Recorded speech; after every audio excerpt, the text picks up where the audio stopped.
So, ladies and gentlemen, good morning. I'm really happy to see you here.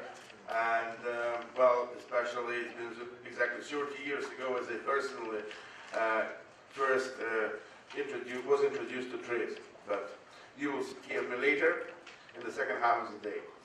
But right now, it's my great honor to present my teacher and my colleague and my friend, Dr. TRIZ Master Simon Litvin, who is Chief Executive Officer of company TRIZ, which locates in the United States. However, Simon also has been doing a lot of work outside of his company and especially within the TRIZ community. So I would probably say that if Henry Halschuler founded TRIZ, then without Simon and his work, we probably wouldn't have modern TRIZ today. Because Simon has been a developer of one of the most popular TRIZ technique, most of you probably know who studied TRIZ, which is called function analysis. And also he is a developer of function-oriented search and some other techniques. Well, of course, it can take me quite a lot of time to present Dr. Simon, but today he will present you his view, which is on open innovation, a global perspective. You know, that we are moving from individual to collective to teamwork, and also we are moving to sort of crowdsourcing and all this open thing. And the question is, can it be used to help innovation, both at a small scale and a large scale? So please enjoy Dr. Simon, your podium. Thank you very much. Thank you all for the introduction. Simon, just before you start, we have this, which is as an indicator for 15 minutes and second for 5 minutes. Like in the theater. Yeah, like in the theater. So we are in the theater now because it's going to be a show now. Okay. Right? Okay. Thank you. Okay. First of all, oh, I need to start the okay.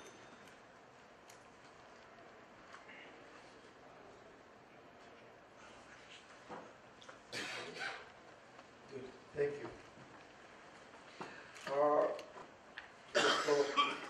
Well, introduced me as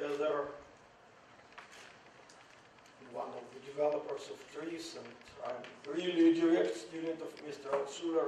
Yesterday, during the Oleg's workshop, several people asked me about Halschuler, and I made a decision to start my today's presentation with several pictures. It's me in 1979 with Halschuler. You see how younger I was and much more hair, much less here. Yeah, and several pictures with me and my teacher and friend, Mr. Henry Halschuler. It was many years ago, and I'm really a lucky person that I spent years working together with Mr. Halschuler. And modern TRIZ today, it's far from the initial Halschuler's TRIZ. The Halschuler's idea was very humanistic. The idea was to give people some tools to be more creative. It was for individuals, and Halschuler never worked for any business.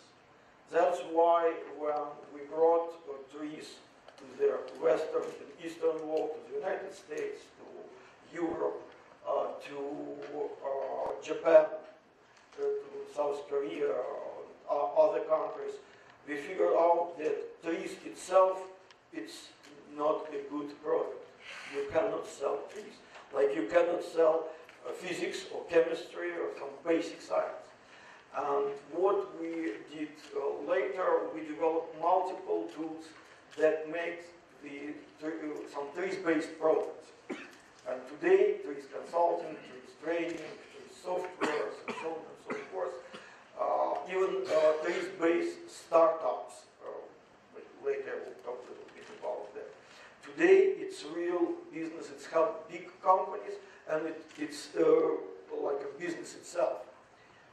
based on the methodology.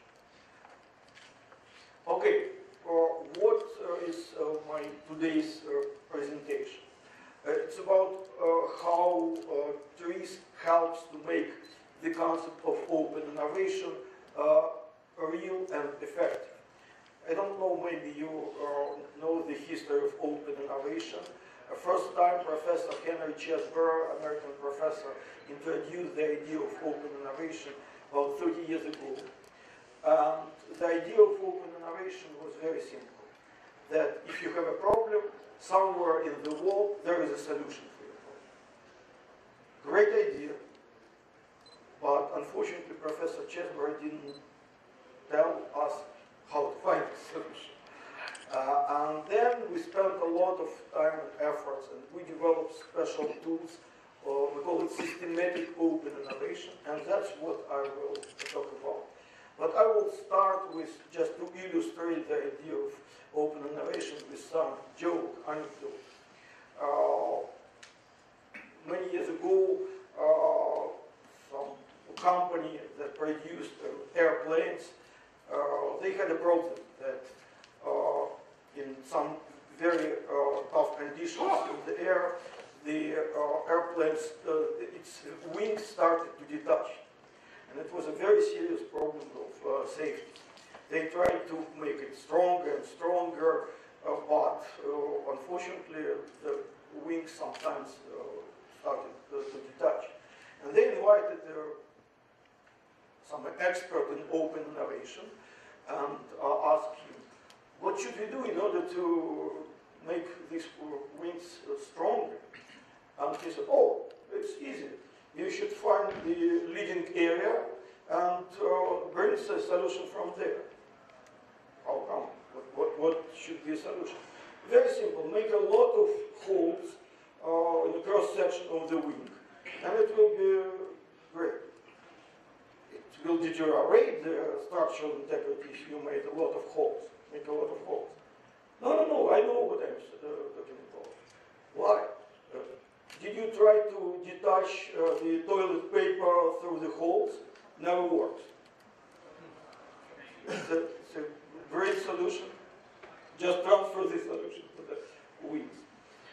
Of course, it's a joke, but it illustrates that solutions could come from very distant areas.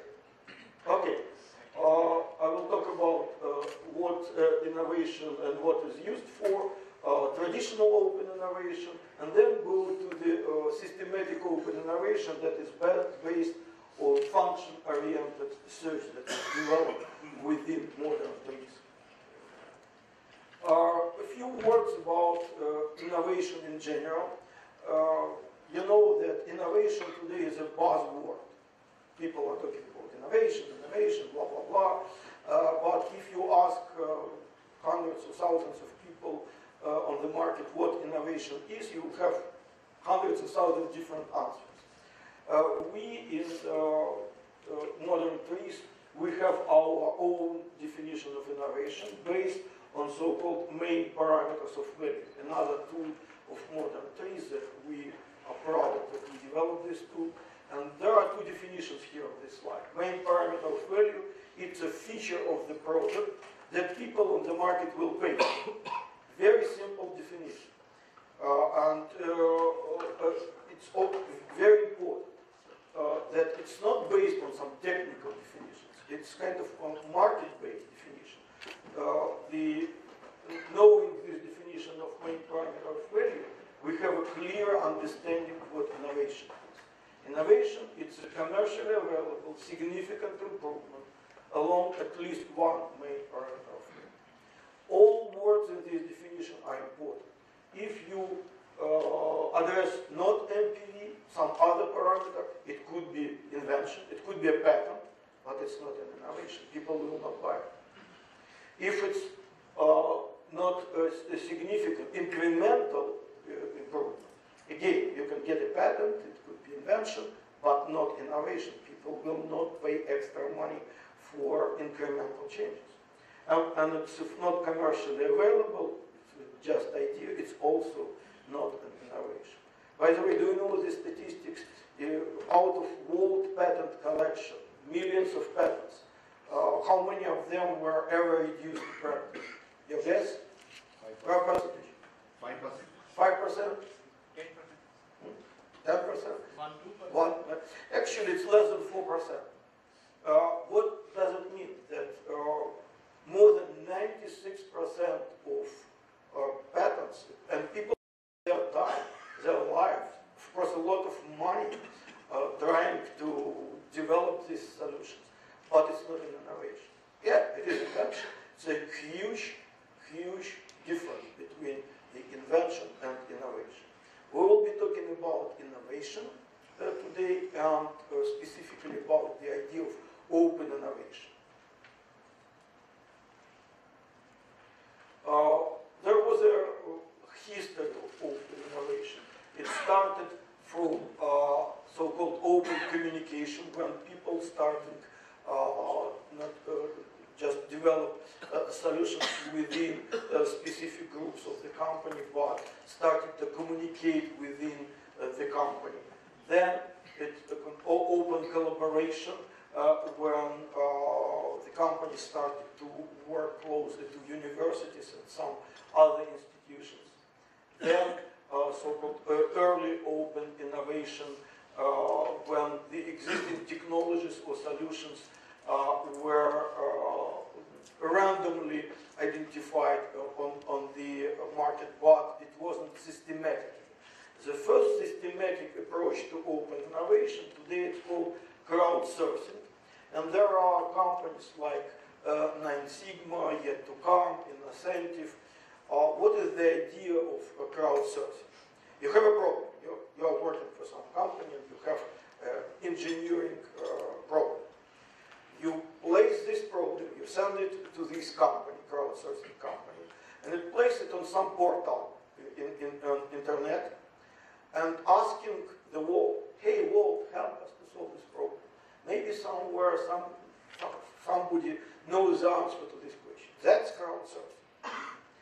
And in some cases it works, but unfortunately the effectiveness and efficiency of this crowdsourcing is not good enough. And the next stage of this process of developing open innovation is systematic open innovation based on function analysis, objective trends of engineering system evaluation, and some specific tools that we developed within TRIZ called function-oriented search. That's what we will be talking about. The basis of this systematic open innovation is 3 types of knowledge. In order to effectively innovate, bring some existing effective solutions to your problems, you need 3 types of knowledge. The first is subject matter expertise. You are experts in some specific area. You are working in General Electric, you are experts in turbines or some electrical devices. Is it enough to innovate? Our statement is no. There are 2 types, other types of knowledge. It's an innovation methodology, science of innovation, TRIZ, and worldwide knowledge collection. And in order to effectively innovate, you need to get all 3 pieces together. Again, the question is how to do it. What is the know-how of this systematic open innovation? First of all, I would like to compare the systematic open innovation with the most developed non-systematic crowdsourcing. There are several distinguished factors why systematic innovation is more productive and what's wrong with crowdsourcing. First, crowdsourcing is losing confidentiality. For companies, it's very important to keep their problems that they are currently addressing confidential. And the idea of crowdsourcing, I'm placing it, and everybody in the world, including your competitors, knows that you are addressing this problem. It's not confidential. And it is systematic innovation based on TRIZ. First of all, we are not publishing the client's problem. But there is a second level of protection of confidentiality. we never are bringing to the experts the problem as is. We formulate it in a functional way, and in vast majority of cases, the expert doesn't know what problems he's addressing or she's addressing. Let's say the problem is about how to dry cement. But we are coming to the experts with the question, how in your industry you are performing the function to move liquid? Nothing in common with cement. And the expert doesn't have any idea who the client is and what the real problem is. It's a functionally based problem statement. Secondly, what crowdsourcing is facing the problem is loss of competitive advantage, because the problem is stated as is. And what we are doing in systematic innovation, we are analyzing the problem, going to the why you have this problem. Why? Using function analysis, cause and effect chain analysis, flow analysis, and other types of analysis, and we are not solving the initial problems. Almost in 100% of cases, we are solving key problems, not the initial problems. The next one, if you place your problem on some portal, you are not in control. You don't know when you get the solutions, whether you get any solutions or not. And in systematic open innovation, it's a predictable, you are in a driving seat, it's visible, it's very short in time. Usually we are getting a solution within a couple of weeks. It's not years when we're waiting. Maybe some professor in Australia will bring a solution to you. No, it's a very controllable process. Also, in crowdsourcing, you are losing efficiency because, you know, in the internet, trying to find something in the internet, some potential solution, it's like, here's the analogy, like trying to find a needle in the big pile of haystack. And in our case, in systematic innovation, we are looking not everywhere. We are looking very focusedly. I will show you in a few moments how we are doing it, and maybe some of you know the function-oriented search. It's a very focused tool that is looking in the very specific areas, and we are sure that we find the right piece of knowledge, the right solution. Another problem of crowdsourcing is loss of effectiveness. When you apply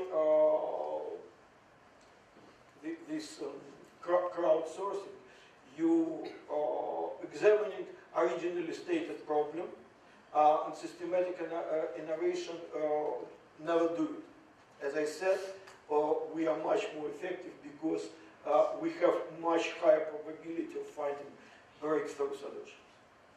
And finally, implementation support. Crowdsourcing companies, they are bringing to you some general idea, and then it's on your shoulders how to apply this idea, how to formulate adaptation problems, and how to solve them. In systematic open innovation, we have special tools allowing us to apply, to formulate adaptation problems, and then to solve these problems using TRIZ tools. In general, all these competitive advantages make systematic open innovation much more productive than the non-systematic approach to open innovation. Now it's time to talk about what is our approach, and it's based, as I said, on the function analysis, function approach, instead of traditional kind of subject matter language that used components of the system based on some scientific basis, like chemistry or biology or physics. And within physics, it could be physics of solid body, nuclear physics, hydrodynamics, then within hydrodynamics, laminar, turbulent flows, and so on and so forth. That's a normal scientific structure of sciences and subject matters. Instead of that, we are substituting it with functional structure.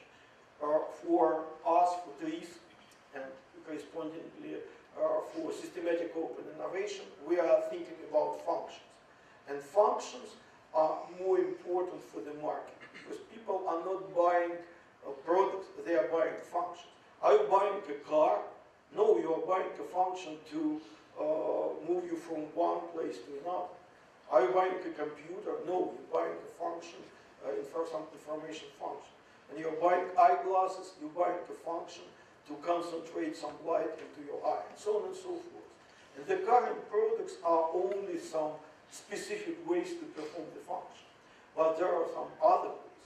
If you are using function approach, your access to potential solutions are much higher because the same function could be performed by multiple action principles, physical, chemical, biological, geometrical, and so on and so forth. As an example, we use it in our training. There is a function to move a liquid. When you are doing your laundry, you are moving liquid, water. If you are drying fruits, it's again function of moving water, and so on and so forth. In multiple industries, people are moving different liquids. And we're typically asking questions, how many ways you know to move a liquid? Typically, the audience, there are 4 to 5 answers, like to use a pump to move water, or to use gravity, or some very smart people are saying capillary effect, or rate, or evaporation, because evaporation is also a way to move liquid. Usually, just within 5 typical answers. And then we are showing to them the functionally based database, just partial list of physical effects that allow to move liquid. Just a partial list, and each of these effects demonstrate the way to move liquid. And it's a potential solution for your products and technologies where you are drying something or moving liquids. And we are usually asking, guys, why you did mention some like shock wave or coanda, and people are lost. What is it, coanda effect? People don't know it. And actually, you don't need to know all these effects.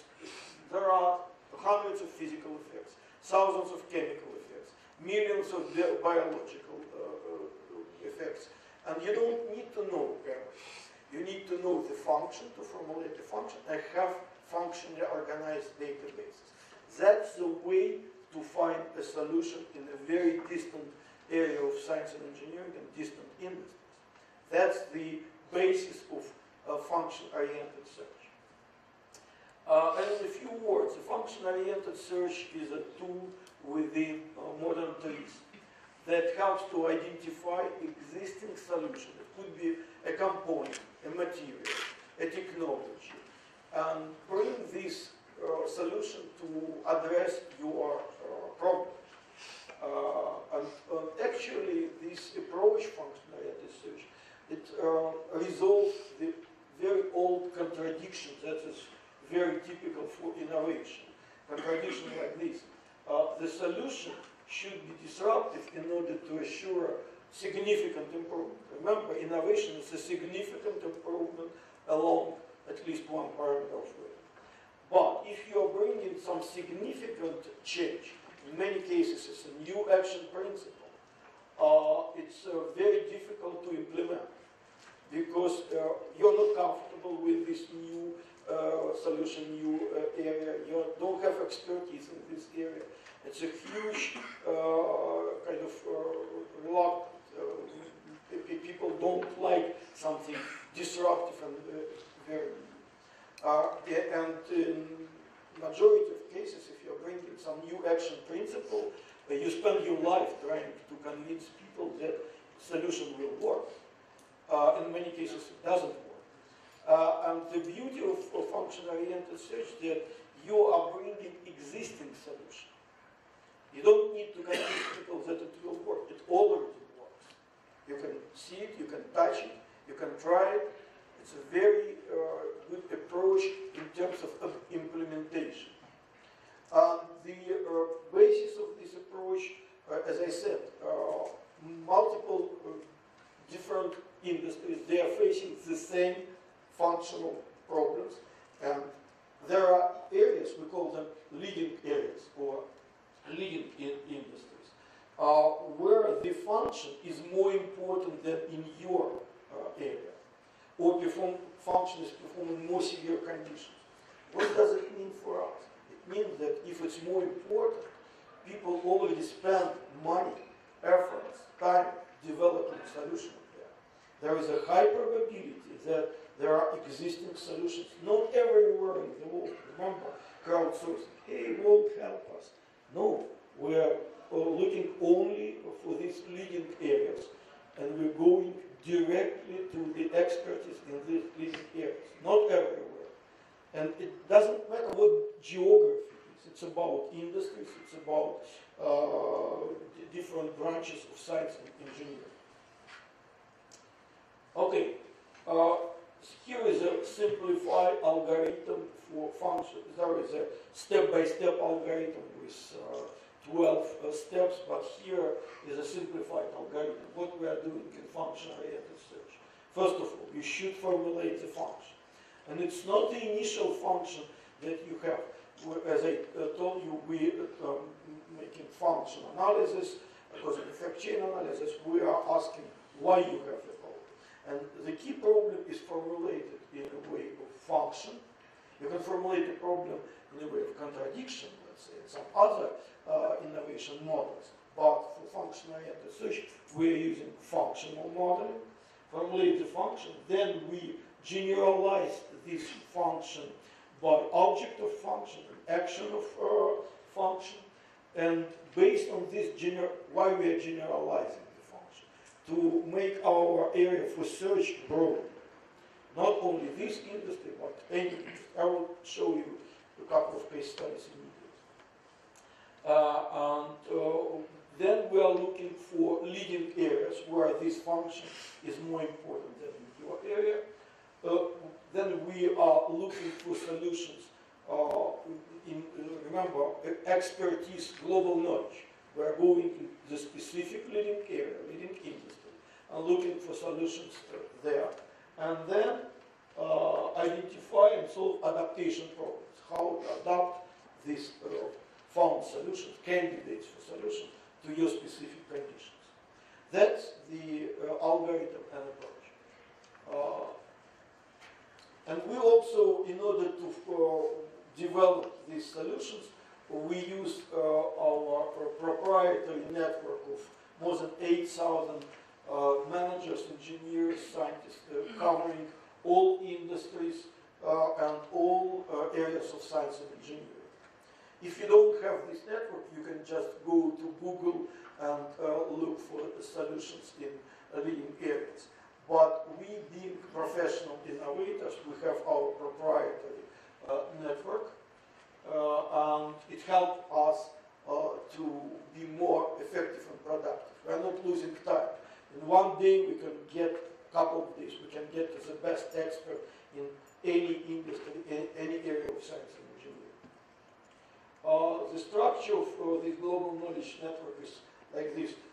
We need only one manager of this huge network. Then we call them spiders. It's like a spider net. Each spider covers some big branch of science or big industry. And we also have key experts that cover the smaller area of science and engineering or sub-industry. And finally, we have totally these 8,000 experts in these databases, and we can get to them through this network. starting from spider and then getting to the specific expert. And spiders are covering big topics like the entire chemistry, or some areas like if you are talking about chemistry, for instance, a spider for physical chemistry. Then key specialists covering some sub-branches of expertise. And in some very tiny specific area, can you ever heard about M-Schiff polymers? Who knows M-Schiff polymers?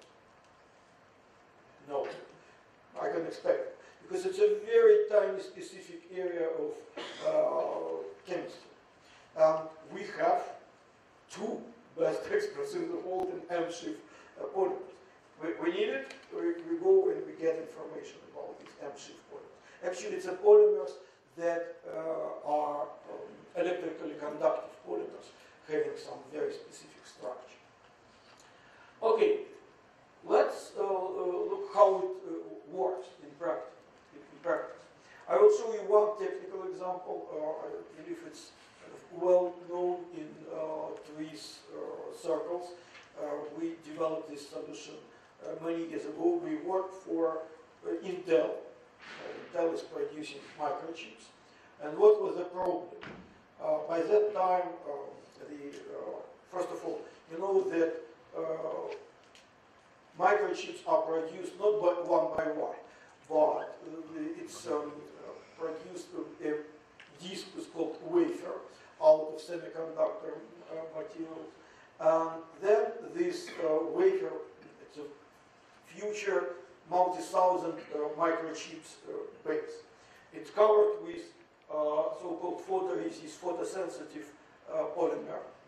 And the polymer is distributed over the wafer and then illuminated with ultraviolet to create a structure future microchip. And what's the problem? It was a technological problem. This photoresist, it's a pretty viscous liquid. In order to equally distribute it, they are rotated, this wafer, and centrifugal forces are distributing equally the photoresist. But unfortunately, unpredictably, sometimes they see, any liquid is saturated with gases, air. And sometimes a bubble, air bubble is appeared on the surface of this wafer. And because it's rotated, the bubble goes to the center of the discus and it creates so-called bubble track. If you have one bubble track on the wafer, you should throw away the entire wafer. Thousands of microchips. And you see, it was 20% waste level Intel, the 21st century. It was a huge problem. Millions of dollars were lost because of this technological problem. And of course, Intel tried to solve this problem itself. Then they hired experts. What kind of experts they hired? Of course, they hired experts in photoresist, in polymers, in production of semiconductors, and so on and so forth. And again, they failed. They couldn't find a solution how to get rid of these bubbles. And then they came to us asking to help with this problem. And we applied function-oriented search. Step by step. I just remind you the algorithm, and we will follow the algorithm. Step one, specific function. Remember, to move liquid, the function to move liquid. Here the function is to move gas, bubbles. The function is to remove bubbles from photoresist during the dispension. This is a very specific function. Next step, remember, we should generalize this function. Forget about photoresist. Forget about removing bubbles. The more general action, it's not removing, it's just controlling any kind of bubbles in any liquids. And here is the generalized function. How to control bubble formation in liquid forms. You know what we just did? It's a huge step. we immediately, our area of search is much broader. We are looking everywhere where people are dealing with bubbles and in any liquid flows. Now, the next step, we should find leading areas or leading industries. Immediate question to you. Do you know the area where the bubbles are more important than in production of microchips? I would formulate it differently. Do you know the area where one bubble could kill you? Injection. Exactly. Blood transfusion, injection. One bubble and you're dead. Any other area, if you have one or couple of bubbles and you are dead. Scuba diving, no. Embolia, you have a couple of bubbles and you are dead. But there is an industry where the entire industry is dedicated to the function of controlling bubbles in the liquid. It's a champagne production. Champagne, it's bubbles, millions of bubbles in the liquid. And you remember, our hypothesis is if the area or the function for this area is more important than in your industry, there are some solutions. We found more than a dozen of effective, good solutions in these industries. In each of them, we found solutions. But the one that was implemented by Intel was from champagne production. It was a specific kind of ball, valve. It looks like this. First of all, we easily identify why they are struggling with bubbles. Because it's about turbolization of liquid. And with turbolization, the bubbles go into the surface of the liquid. And in champagne production, they are very good in controlling formation of bubbles. And we brought solutions from this champagne production. Intel implemented it immediately. The business result is here. Waste of wafers, remember, it was about 20%. Now it's zero. No one. And cost savings, annual savings is about $20 million. That's how function-oriented search works. It was a funny story. When we delivered these results to Intel, the vice president of Intel told me, Simon, you said that you're looking for leading areas, but we, Intel, we are the leading company in the world. We're leaders in the world. I said, oh my, you are leaders in microchips production. You are not leaders in the function to control bubbles. And he said, I never thought this way. People are not thinking function. It's counterintuitive to think function. We are thinking, all of us, we are normal humans, we are thinking based on the material objects, not functions. And this is the way to find existing solutions, to look for functions. The other case study, I'm really proud of this case study because it's not about engineering system, it's not about products and technologies, it's about services. And the client was a big hospital. What was the initial problem? We all humans, we ourselves or our relatives sometimes are getting sick. And we are going to emergency room in the hospital. And in this particular hospital, the statistic was that it takes from 3 to 4 hours, in some cases up to 8 hours, to be admitted in the hospital. You know this problem. My mother-in-law came to the hospital. She broke her arm a couple of weeks ago, and it took six hours to admit her. And it is kind of humanistic problem, but it's also economic problem for a hospital. Because if, let's say, a person in emergency room, while waiting to be admitted, if he or she passed away, what's happening next? Relatives of this person immediately starting to sue hospital on millions of dollars. And annual losing money for hospitals is dozens of millions of dollars every year. It's economic problem. Okay, That's time to apply function-oriented search. Because hospital was trying to reduce this time from 4 hours, and the best they could, it's 2 hours. Let me remind you, what is innovation? It's a significant improvement. We now know the main parameter for it, time for admission. What does it mean significant for you? What you would like to have instead of 4 hours? 1 hour? 5 minutes. Okay. We put target 10 minutes. If you can be admitted in 10 minutes, is it a significant improvement? Yes, absolutely. Okay, let's apply function-oriented search. The goal is dramatically reducing the patient admission time. A specific function to perform multiple actions with the patient. Why it takes so much time? You know that the first nurse is coming and measuring your blood pressure. The next nurse is measuring your making blood tests. Then coming a doctor who is looking at your arm. Then the other doctor is asking about your mental health, and so on and so forth. A lot of people are doing it one by one, and not immediately one by one. There are time gaps between these visits. It takes a lot of time. That's why the function is to perform multiple actions with the patient in a short period of time. That's what we would like to do. Okay, now let's generalize the function. Forget about hospital, forget about admission time.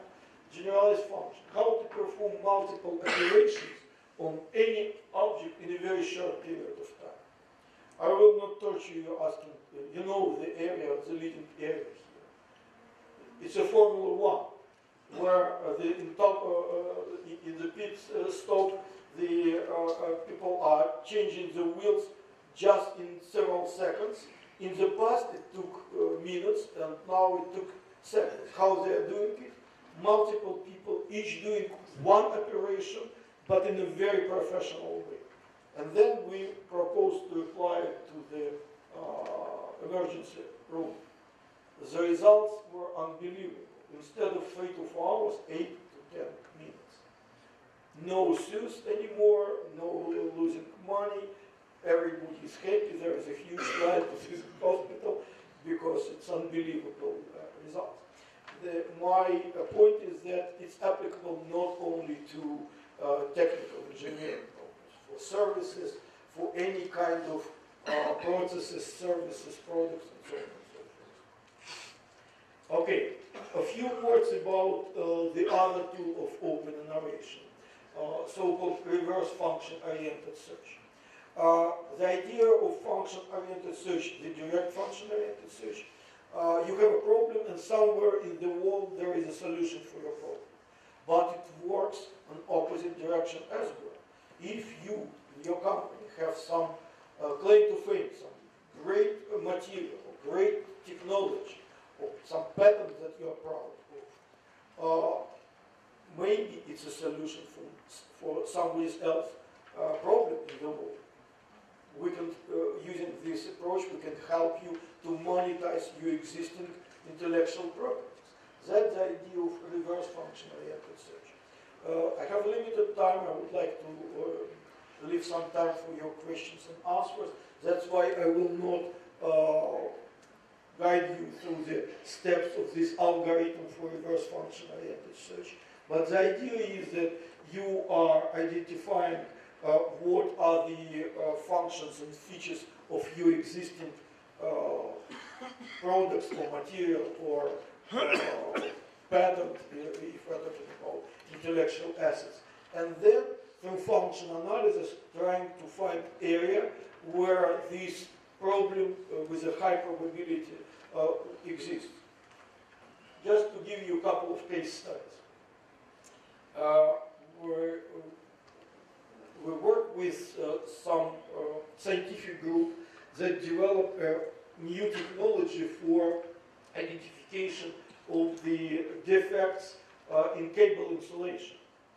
Without, in the past, in order to identify is there any defect or not, you should cut the cable and look under the microscope and find the composition of the isolation of the cable. And this group of scientists, they developed a solution, kind of non-invasive measurement based on the full electrical impedance of the isolation of the cable. We formulate the function of this technology. Then we generalize the function to measure amount of selected substance in any kind of multi-phase structure. It's a generalized function. And then looked for the areas where this is a problem, how to non-invasively identify some foreign molecules in some multi-phase structure. And we found the area, it's a non-invasive blood glucose measurement. You know that today, majority of cases, the people with diabetes, they are punching their fingers, taking the test, blood test, and then identify the level of blood glucose. But with this approach, with this full electrical impedance, it allowed not only to identify some impurities in the cable isolation, it could identify the molecules of glucose in your blood. And we developed this solution, not solution, we found the area where it could be effectively implemented. You see, cable isolation and our blood is very far, but functions, they are similar. And we identified that there is no such a product on the market. And in 2012, we established a startup company that today is on the market. The name of the company is Hilby. And today the product is on the market. Where should we, could you demonstrate this is the device on his hand. Yeah, So he's wearing this. Come here. Come here and explain. It's a device on the market. Today, it's not only measuring your blood glucose level, it's also could identify how many calories you intake when you are eating, how many calories you are spending without any blood test. It's just a non-invasive measure. Yeah, the company is on the market. Thank you. That's an example. I will skip. I have another example, but I will keep some time. It's my favorite slide. Your questions, please. Thank you very much.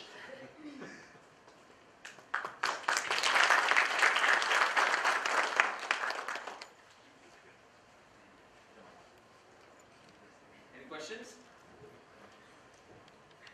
I scared everybody. Okay, there's no question.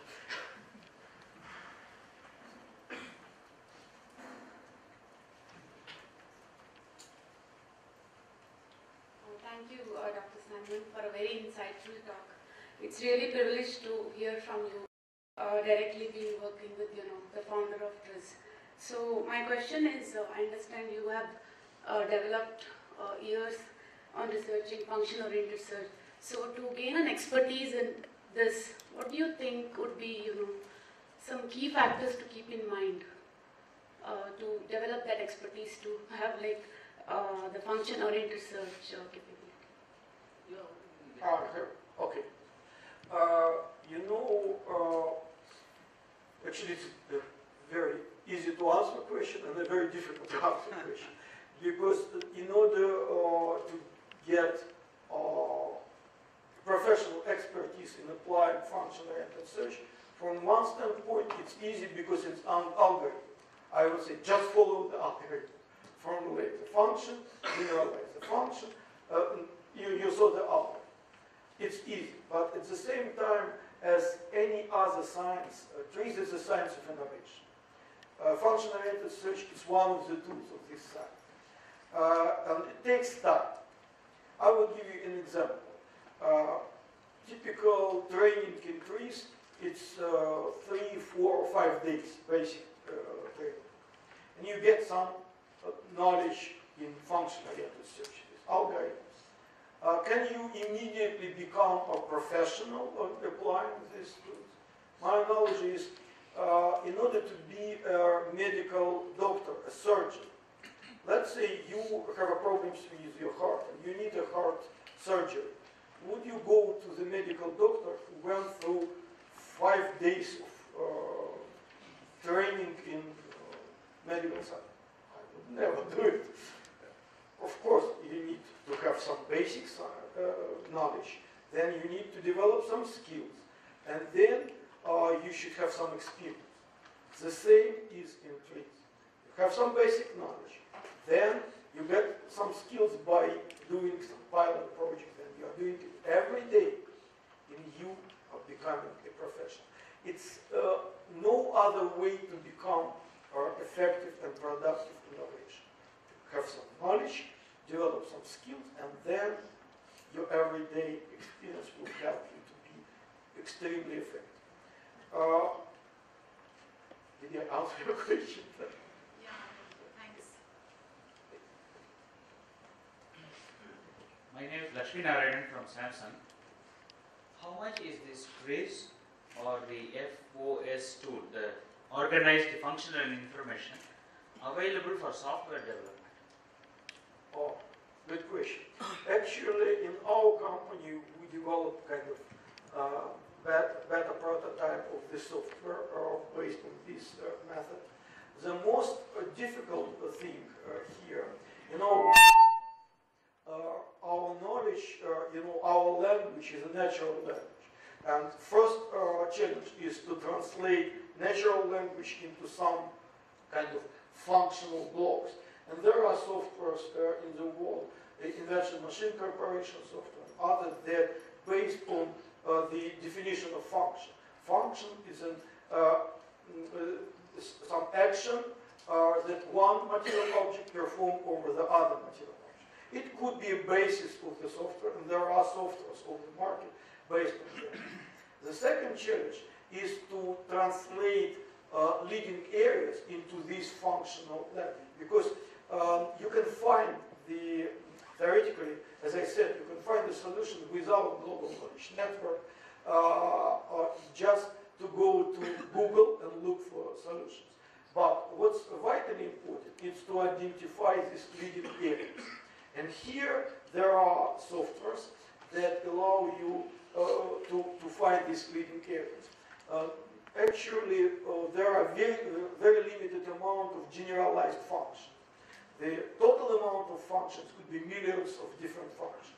But generalized function, just a couple of hundreds of generalized functions. That's it. And if you have this generalized function and corresponding leading areas, you are well equipped at least to look for the solutions. Then you can, if you don't have global knowledge expertise like we have, you just go to the university, but you know where to go. That's a very important. Thank you. Any other questions? Any more questions? Yes, there was a question. When we do this function-oriented search, we might be searching some patents available in other industrial area. Is there a possibility of infringing on the IPR? Okay, that's a very good question, actually. When you're bringing some existing technology or product or component material from the other area, yes, this product could be protected by the patent, let's say. But fortunately, in the patent law, if you are applying some existing product, component, or material for some absolutely different purpose, and patent law, it's only semi-function. Let's say if you this technology of identifying non-invasive the foreign components in the cable, it was patented. apply it to blood glucose measurement, it was absolutely patentable. It's not an infringement. It's just absolutely different goal. You know that how the patent office is analyzing the novelty of your solution. It should be a different goal, different tool of application, and everything was different.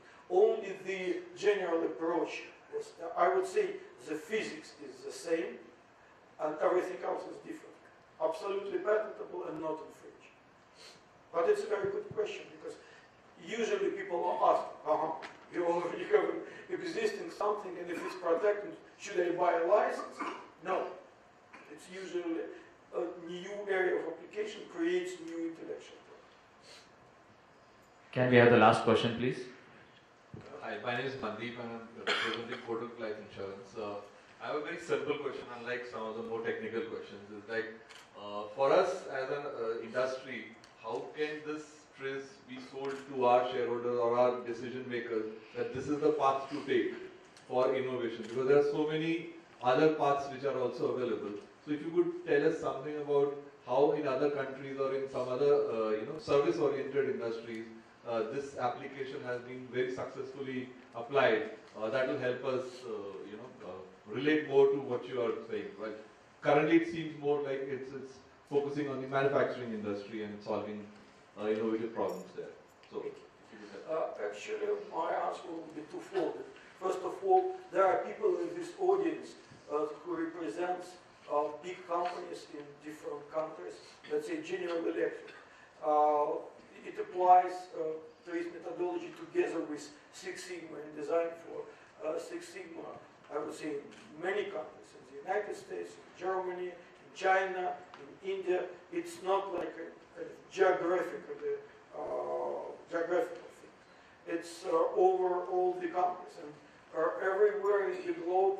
There are countries like South Korea or China today where the implementation of TRIZ is growing dramatically. Usually people believe that because of this methodology was born in the former Soviet Union, the majority of TRIZ experts, certified TRIZ experts, of course they are Russians. No, today number one, far ahead of everybody else, is South Korea. Number two is China. Number three is Germany. Number four is United States. Russia is only number five. The motherland of TRIZ is not number one today, because it's not geographic. Another aspect of your question, is it applicable only to technical problems, engineering problems? And again, the answer is no. We successfully apply this methodology in some other areas, including services like insurance companies.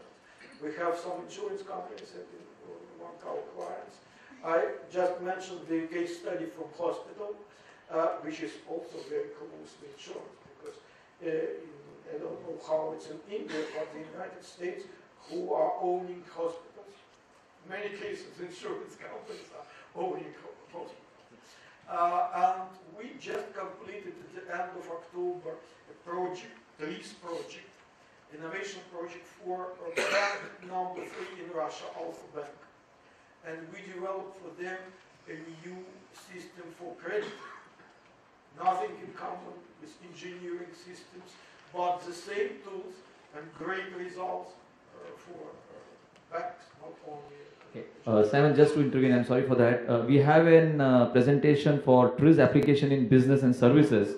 So possibly we can elaborate this question there, and possibly we can share more thoughts over there once you listen to that. So the last question coming from behind. So I'm sorry we are running out of time. So last question, appreciating the time. And you will have a chance to ask other questions during. Absolutely. Yeah. Simon is there with us till 10 o'clock in the night. So you can please free to meet him, ask questions. Right?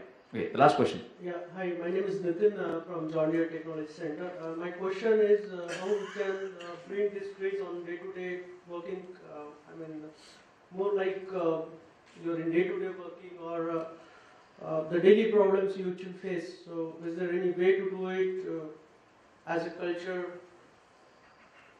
Maybe I don't understand. Could you please repeat what the question is? So my question is how you can bring TRIZ in your day-to-day working. day-to-day job. He's asking how can we apply the concept of TRIZ in our day-to-day activities and day-to-day work, personal as well as professional, right? Okay. More on professional side. Actually, there are two ways to implement TRIZ culture. First, I would say strategic way, and we did it in many companies. Like I already mentioned, General Electric. How many people in General Electric? Several thousands people today are educated in TRIZ, and on different levels: basic level, advanced level, level 3, expert level. There are today the people who are on level 4, and even the first TRIZ master today in General Electric, Mr. Oliver Meyer. And it's a system, it's a pyramid of innovation. By the way, today, in the past, General Electric was one of our favorite clients. Today, we are not working for General Electric. They don't need us anymore because they are on their own. It was incorporated into the corporate structure. That's one way to build a pyramid of knowledge, and through this pyramid of knowledge, it became a part of the corporate culture. The second way, it's a longer way, through multiple innovation projects. When people know, not theoretically, not through but practical. In this business unit, we have results. In that business unit, we have great results, and so on and so forth. And the information about the effectiveness of methodologies disseminated within the company, and it creates some kind of respect, trust, and then people would like to be trained. Not because the big boss asks you to come to the training. It goes from inside the company. And again, like I already said, to be a professional innovator, it's like to be a professional surgeon or professional pilot of the jet. It cannot be done within 1 week, or couple of weeks, or couple of months. It takes years to become a professional innovator. But it is possible. Like any other, TRIZ is a science of innovation. It's like any other science. If you are a professional in this science, yeah, you have much broad and bigger power. Thank you very much again. Thank you, Dr. Simon. Thanks for your wonderful insights on TRIZ. And before you step down, I'll request Sri Fadnis to hand out the token of appreciation to Simon. By the way, today it's a Thanksgiving Day in Right. the United States. You can congratulate me. I'm here during the holiday. Yep. Congratulations. Yep.